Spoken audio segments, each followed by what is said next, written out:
हाँ, तो अपने 10th चैप्टर में एक्सरसाइज 2.4 कंप्लीट हो चुकी थी। विविध में प्रॉब्लम पूछने के लिए कहा था मैंने तुमसे, ठीक है, जो तुमने पूछी तो नहीं है, लेकिन फिर भी मैं बता रहा हूँ अपनी तरफ से कुछ सवाल। देखो,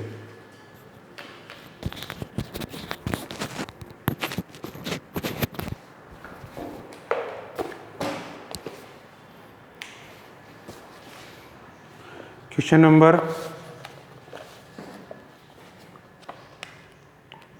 फर्स्ट है 196 के अभाज्य गुणनखंडों की घातों का योग क्या है। तो इसके अभाज्य गुणनखंड कर लेना, जो भी घात आएगी वो बताना है केवल, ठीक है।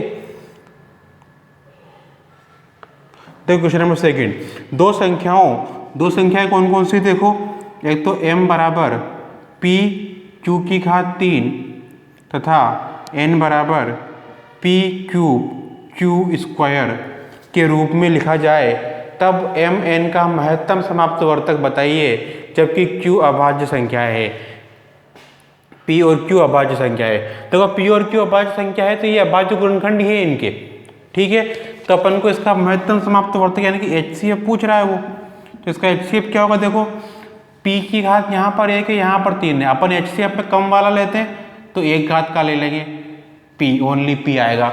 यहाँ पर q की घात 3 है, यहाँ पर 2 है, तो 2 घात ले लेंगे कम वाली, तो ये हो गया अपने HCF हो गया इसका, ठीक है। क्वेश्चन नंबर थर्ड है 95 और 152 का HCF ज्ञात करना है, कोई दिक्कत नहीं है।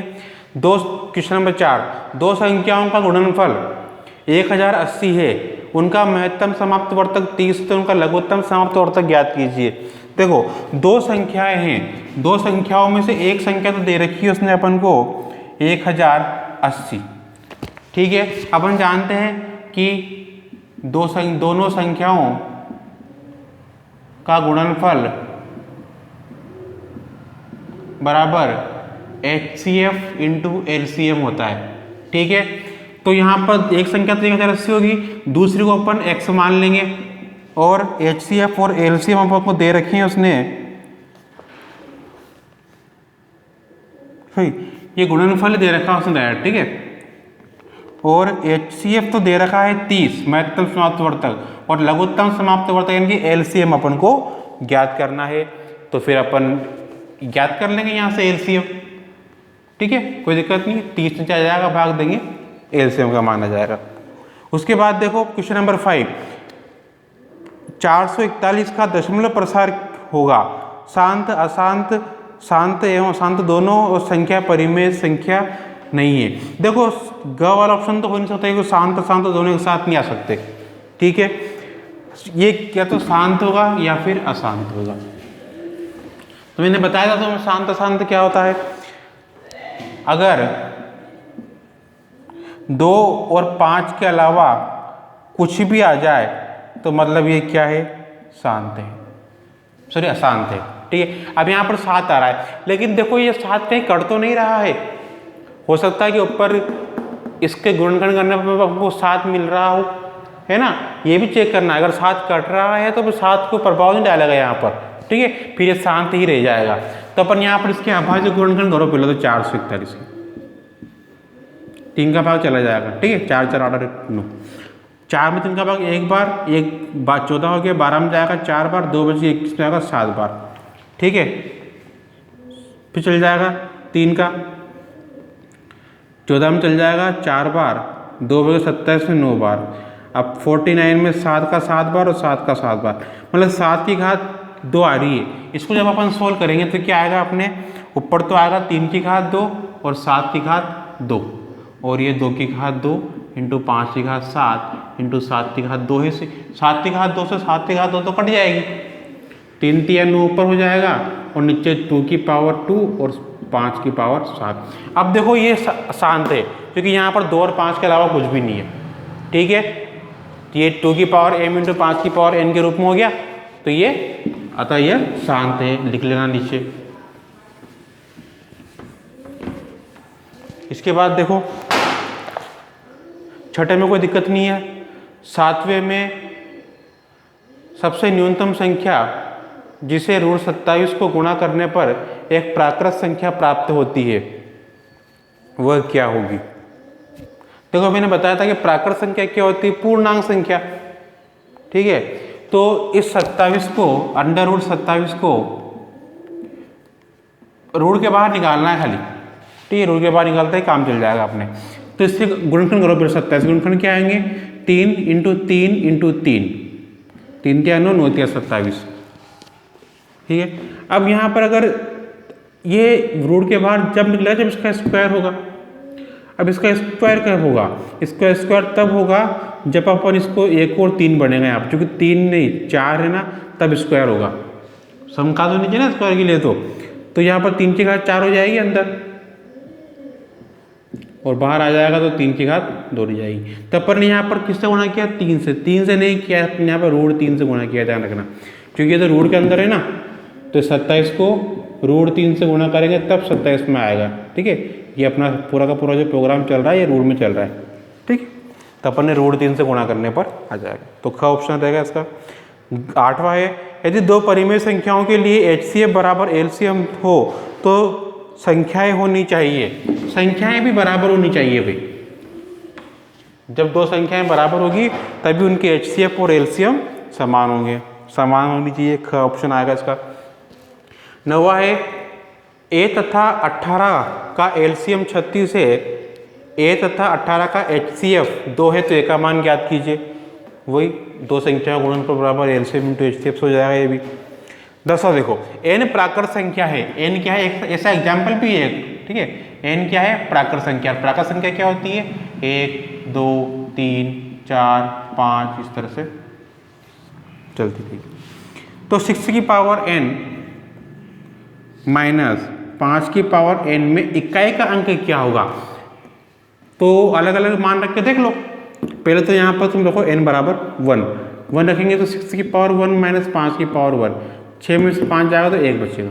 ठीक है, n बराबर 2 रख के देख लो। 6 की पावर 2 माइनस 5 की पावर 2, तो 6 की पावर 2 मतलब 6 लगा 36 और 5 की पावर 2 माइनस बराबर 25। घटा लो कितना बचेगा,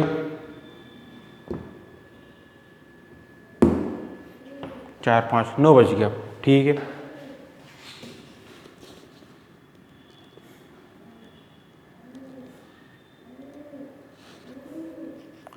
n बराबर 3 रखकर देख लो। n बराबर 3 रखेंगे तो 6 की पावर 3 माइनस 5 की पावर 3 बराबर 6 की पावर 3 करो, 2 करेंगे 36, 36 गुणा करो 6 से, 6 से 36 का 86 का 3, 6 18 और 3 21, 216 माइनस और 5 उसका क्यूब हो जाएगा 25 पंजे 125। घटाओ इसमें से,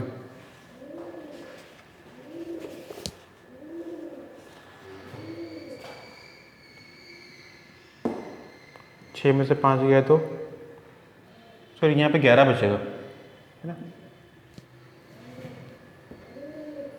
6 में से 5 गया तो 1 और 11 में से 2 गया तो 9 और 1 में से क्या 9 हो जाएगा। तो अपन ने देखा यहाँ पर 3 बार पर इकाई का अंक 1 ही आ रहा है, तो इकाई का अंक हर बार ही क्या आएगा 1 ही आएगा। ठीक है, 12वां है, यदि p बटा q जहाँ q is not equal to 0 एक परिमेय संख्या है q, तो q पर क्या प्रतिबंध होगा जबकि p बटा q एक शांत दशमलव होगा। तो क्या प्रतिबंध होना चाहिए भाई q पर, बता रखा है अब मैंने प्रतिबंध तुम्हें, लिखवा जाता है परिभाषा में, वही 2 की पावर m इंटू 5 की पावर n के रूप में हो या फिर 2 की पावर n इंटू 5 की पावर n के रूप में हो। ठीक, वही प्रतिबंध है और क्या। 12वां है, सरल कीजिए एक परिमेय संख्या है या अपरिमेय संख्या है, तो इसको सोल्व कर लो।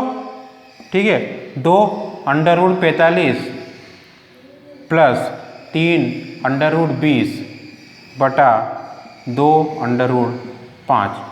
45 के गुणनखंड करेंगे तो देखो 3 इंटू 3 इंटू 5 आएगा। ठीक है, तो 2 अंडर रूट 3 3 5 आएगा। ठीक है, 5 या 15 15 या 45 प्लस 3 20 के करोगे तो 2 इंटू 2 इंटू 5 आएगा। ठीक है, 5 दूनी 10 10 दूनी 20 और नीचे है 2 रूट 5। तो यहाँ से और यहाँ से √5 कॉमन आ गया, ठीक है। यहाँ क्या बच गया 2, और ये जो 3 2 बार आ रहा है ना, तो बाहर आ जाएगा तो एक ही बार रह जाएगा, ठीक है। 3 का स्क्वायर है तो बाहर आ जाएगा तो 3 रह जाएगा, प्लस यहाँ भी 3, यहाँ भी 2 2 बार है, बाहर आ जाएगा एक ही बार कर जाएगा, नीचे 2 √5, √5 और √5 खत्म। 3 दूनी 6 प्लस 3 दूनी 6 बटा 2 और 6 और 6 12 बटा 2 और 12 में 6 का भाग 2 का भाग 2 तो 6 पूर्णांक है। और अपन ने बताया था कि सभी पूर्णांक जो होते हैं वो परिमेय संख्या होते हैं, ठीक है। आगे बढ़ो। 13वां है, दर्शाइए कि कोई भी धनात्मक विषम पूर्णांक, ये तुम्हें करना है, ये इससे करवाए थे मैंने तुम्हें 2.1 में, कोई दिक्कत नहीं है। 14वां सिद्ध कीजिए कि 2 क्रमागत धनात्मक पूर्णांकों का गुणनफल 2 से भाज्य है। 2 क्रमागत धनात्मक पूर्णांक, तो 2 क्रमागत धनात्मक पूर्णांकों का गुणनफल। तो देखो 2 क्रमागत धनात्मक पूर्णांक क्या होते हैं, सीधी सी बात है, 2 क्रमागत धनात्मक पूर्णांकों में एक न एक तो सम संख्या होगी ही होगी, क्योंकि अपन जानते हैं कि जब अपन संख्या लिखते हैं 1 2 3 4 5 6 7 तो क्रमागत रूप से सम विषम संख्या आती है, आती नहीं आती है। जैसे 1 2 3 4 5 6 कहाँ तक भी लिख लो, विषम सम विषम सम विषम सम विषम, इस तरह से संख्या आती है। तो क्रमागत संख्याओं में एक संख्या तो सम होगी, सीधी सी बात है, और एक संख्या कैसी होगी, विषम होगी। इन दोनों को गुणा करेंगे तो गुणा करने पर गुणनफल 2 से भाज्य होगा नहीं होगा, तो सीधी सी बात है यहाँ पर 2 का भाग जाना ही जाना है, पूरी बच्चों की एक सम संख्या है पहले से, ठीक है। तो ये 2 से भाज्य होगा। इसके बाद में क्वेश्चन नंबर 15 है, वह बड़ी से बड़ी संख्या ज्ञात कीजिए जिसमें 2053 और 967 को विभाजित करने पर शेषफल 5 तथा 7 प्राप्त होता है। तो एलसीएम निकाल लो, इसमें 5 और 7 माइनस कर दो दोनों संख्याओं में से और ज्ञात कर दें। देखो कैसे करेंगे इसको,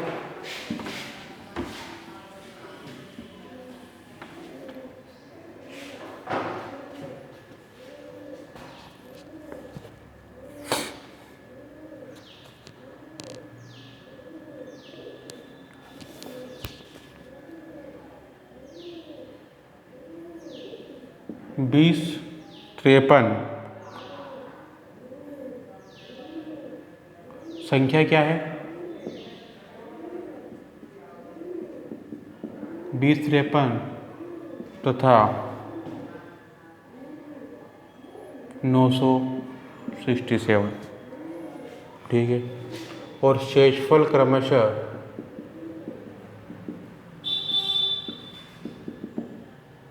5 तथा 7। तो वह बड़ी से बड़ी संख्या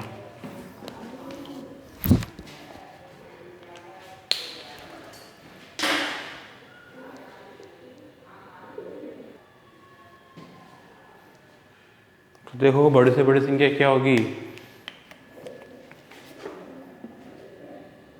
HCF किसका, इसमें से तो माइनस करना है 5 को तथा इसमें से माइनस करना है 7 को, कर दो। यानी कि HCF घटाओ 5 2048 तथा 960, दोनों का HCF निकाल लेना, वही आंसर आएगा। HCF तुम्हें निकालना है। 16वें में कोई दिक्कत नहीं है, व्याख्या कीजिए कि इन संख्याओं भाज्य संख्याएं क्यों है आपस में, सीधी सी बात है, इनके गुणनखंड उभयनिष्ठ आ रहे हैं कोई कोई आपस में भाज्य, व्याख्या कीजिए कि 7 11 13 प्लस 13, देखो इनमें क्या है ना, उभयनिष्ठ गुणनखंड आ रहे हैं, कि देखो 7 × 11 × 13 प्लस 13, ये अलग पद है ये अलग पद है ना, क्योंकि प्लस आया बीच में, 13 कॉमन ले लेंगे तो यहाँ पर 7 × 11 प्लस 1 बच जाएगा, भाज्य संख्या होगी 13 का भाग चल जाएगा, 13 से 13 कट जाएगा। इसी तरह इस दूसरे वाले में भी 5 कॉमन आ रहा है, ठीक है। 17वां सवाल है, यदि दो संख्याओं 306 और 657 का HCF महत्तम समवर्तक 9 है तो एलसीएम ज्ञात कर लेना, कोई दिक्कत नहीं है। 18वां भी हो जाएगा। ठीक है, एक आयताकार बरामदा है, 18 मीटर 72 सेंटीमीटर लंबा और 13 मीटर 20 सेंटीमीटर चौड़ा। इसमें समान विमाओं वाली वर्गाकार टाइलें इस प्रकार लगानी है कि टाइलों की न्यूनतम संख्या ज्ञात कीजिए। तो इसमें अपन को टाइलों की न्यूनतम संख्या ज्ञात करनी है, तो इसका एलसीएम निकाल लेना। ठीक है, ध्यान रखना पर ये 18 तो मीटर में है और 72 सेंटीमीटर में है, तो इन दोनों को पहले सेंटीमीटर में चेंज करना है ना, तो ये जाएगा अपने 1872 सेंटीमीटर, उसको वैसे करना और फिर एलसीएम निकाल लेना। ये परिमेय संख्याएं सिद्ध करना है, कर लोगे, कोई दिक्कत नहीं है, करा रखा है मैंने। 20वां भी हो जाएगा। गुणनखंड के बारे में आप क्या कह सकते हैं, वही 2.4 में क्या था ना अपन तीसरा क्वेश्चन, वैसे ही क्वेश्चन है सेम टू सेम। ठीक है, कोई दिक्कत नहीं है। आज के लिए बहुत है, अगला चैप्टर कल से स्टार्ट करेंगे।